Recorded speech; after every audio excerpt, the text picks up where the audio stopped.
Noir Plasma Chrome Bleed. Unlocking knowledge, inspiring innovation, empowering curious minds. This website makes learning so easy. I found all my resources here.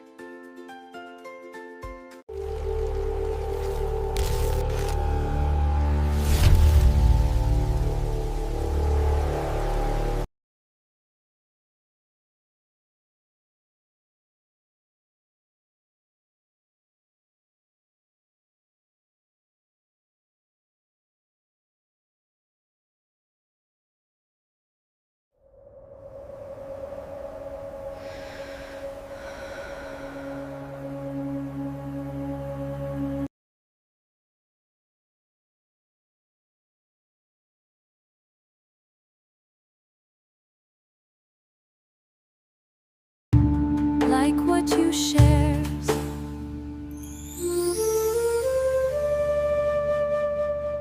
Understanding female reproductive anatomy is key to maternal wellness.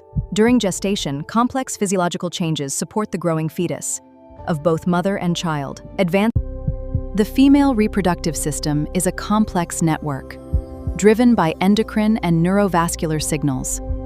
A sophisticated interplay. This report examines reproductive systems. We begin with anatomy and response mechanisms. It details milestones from conception to birth and delineates essential FOGSI clinical guidelines. The female reproductive system is divided into external and internal organs. Situated within the pelvic cavity, these organs produce gametes and provide a site for fertilization and growth. The human anatomy is complex and fascinating. Various systems work together to maintain health, such as the circulatory, nervous, and musculoskeletal systems. The female system produces ova within the ovaries, facilitating fertilization and supporting development. The male system produces spermatozoa, delivering them for reproductive success. The internal reproductive tract includes the vagina, uterus, tubes, and ovaries. Each organ exhibits specific histological adaptations. The uterus features a dynamic, glandular. The vagina is a fibromuscular canal, lined with epithelium. It maintains an acidic environment through lactobiculus. Its muscular layer allows for expansion and contraction. The uterus is a hollow, pear-shaped organ. Its sections include the fundus, corpus, and cervix. Thickens to receive a blastocyst, or sheds during menstruation. The cervix connects the vagina and uterine cavity. Its transformation zone is where squamous and columnar epithelium. This is the most common site for dysplasia. During labor, it undergoes effacement and dilation. Fallopian tubes extend from the uterine fundus.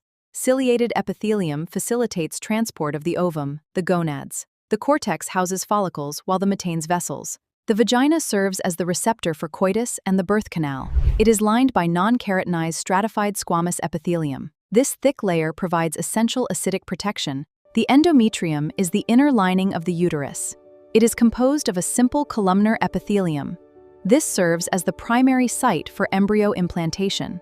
The endocervix features a simple columnar epithelium. These tall cells line the cervical canal. Their primary function is secreting cervical mucus. This mucus acts to select high-quality sperm. Let's examine the fallopian tubes. They are lined with ciliated simple columnar epithelium. The primary function is the transport of gametes.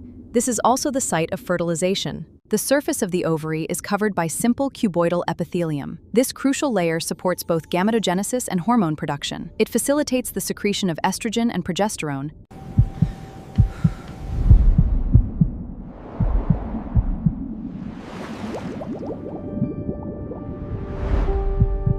The autonomic nervous system controls blood flow. It modulates vascular resistance through precise neural pathways. Neurotransmitters like norepinephrine smooth muscle contraction and systemic regulation. Blood flow to the pelvic region is supplied by the internal iliac arteries. These vessels branch out to nourish the pelvic viscera. Venous return mirrors this network, draining deoxygenated blood. The human reproductive system is essential for life. Hormones regulate the development of healthy cells. In a complex process, mature gametes are produced. This ensures the continuation of biological growth. Masturbation and climax utilize the same pathways. Swelling creates the orgasmic platform. Orgasm involves rhythmic contractions every 0.8 seconds. During resolution, tissues return to normal size. Pregnancy timing begins 2 weeks before conception. This is the last menstrual period, implants, starting a complex journey. 40 weeks of meticulously timed growth. Weeks 1 and 2 are a period of preparation. The uterine lining sheds, stimulate follicles in the ovaries to mature. One dominant follicle grows, signaling the uterine lining to thicken. Ovulation marks the end of this phase, occurring around day 14. A sudden surge in LH causes the follicle to rupture, releasing the egg into the fallopian tube. Conception occurs when a single sperm cell penetrates the mature egg, usually within the fallopian tube.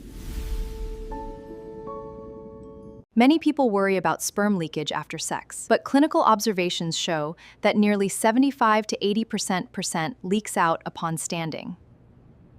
This is not a barrier to fertility. Motile sperm enter the canal within minutes. Cervical mucus filters out non-motile, providing a reservoir 5 days. Leakage is normal and doesn't prevent conception. Upon fertilization, the single-celled zygote begins rapid division.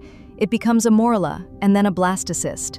By week 4, it implants into the endometrium. Week 5 marks the beginning of organogenesis. The neural tube forms, and the heart begins to pulse. By week 8, all major organ systems have begun to form.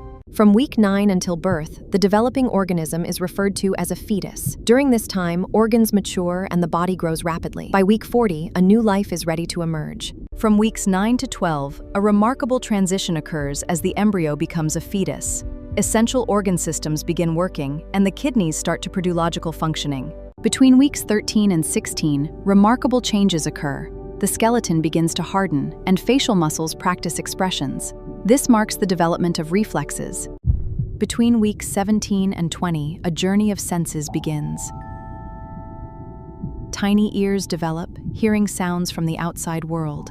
Between weeks 21 and 24, vital milestones are reached as lungs develop and real sleep patterns begin to form. This marks the incredible threshold of viability. Between weeks 25 and 32, a fetus's eyes open, surfactant for breathing. Essential minerals like iron and calcium are stored, preparing the baby for life outside the womb. Between weeks 33 and 40, the fetus undergoes rapid weight gain. The brain now controls body temperature. As full maturity, the baby shifts to a head-down position, preparing for labor. By week 40, the fetus is considered full term. The lungs and liver have reached a state of functional maturity necessary for life outside the protected uterine environment. Inhale peace and exhale all your stress. Make time for your wellness today. During pregnancy, avoiding hyperthermia is critical. Prolonged exposure to high heat can cause damage to the fetus. Stay safe by avoiding saunas and hot tubs.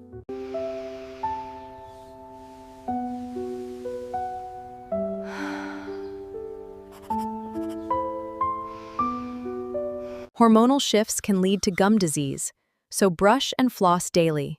Also, keep your breasts clean and dry, especially when colostrum leaks. To protect your baby, avoid contact with sick individuals, and keep all your vaccinations up to date. Wear gloves while gardening and avoid cat litter. Eliminate all exposure to alcohol and smoking. Every substance ingested has the potential to cross the placenta. We utilize a risk-benefit analysis before prescribing any treatment. Navigating meds while pregnant? Acetaminophen is generally safe in minimal doses, but avoid NSAIDs like ibuprofen after 20 weeks. They can cause kidney or heart issues for your baby. Always ask your doctor. Let's review some major antibiotics. Penicillins and cephalosporins. Watch out for these specific side effects. Tetracyclines can stain your teeth yellow, and streptomycin may cause hearing loss. Dealing with acne during pregnancy? Mild benzoyl peroxide is generally safe, but avoid Accutane and Retin-A. They carry a high risk of severe defects. Always consult your doctor. Hypertension in pregnancy requires care. Methyl-dopa is safe and standard practice, but avoid ACE inhibitors and ARBs. They cause direct fetal harm. Always consult your doctor. Navigating anticoagulants during pregnancy requires extreme care. Low molecular weight heparin is often the preferred choice. However, warfarin is absolutely contraindicated, especially during the first trimester. Nutritional requirements escalate significantly during pregnancy. This supports the fetus, placenta, and maternal blood volume. FOGSI recommends specific protocols. First, folic acid. It's crucial. This reduces neural tube D by up to 85%. Second, iron to prevent anemia. And third, traditional grains are a cost way to stay healthy. Ragi is high in calcium and ghee supports digestion. Eat leafy greens with lemon to enhance iron absorption. Indoors, poha and bhutte ka keys ensure a balanced intake. FOGSI protocols provide a structured roadmap for antenatal visits. This ensures standardized care across both urban and rural settings. For every mother, everywhere. Regular maternal assessments are vital. First trimester visits confirm pregnancy. At 20 weeks, scans exclude malformations. At 28 weeks, we repeat blood tests. Finally, we monitor growth and position. GERD is frequent during pregnancy. Start with lifestyle changes. Eat smaller meals. Finish eating 2 hours before bed. And elevate your head. Antacids may help if symptoms persist. This is how it ends. Every story has a conclusion. And this is ours.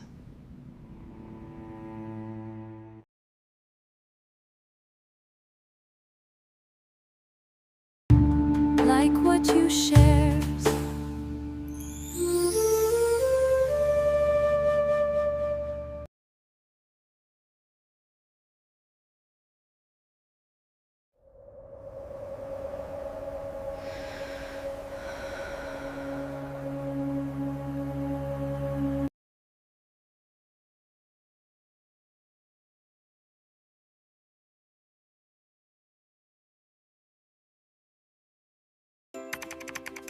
This website makes learning so easy. I found all my resources here.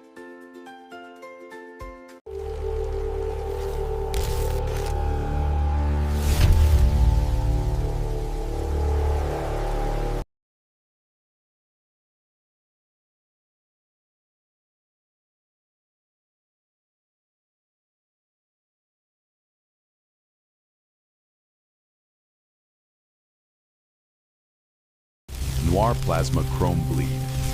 Unlocking knowledge, inspiring innovation, empowering curious mind.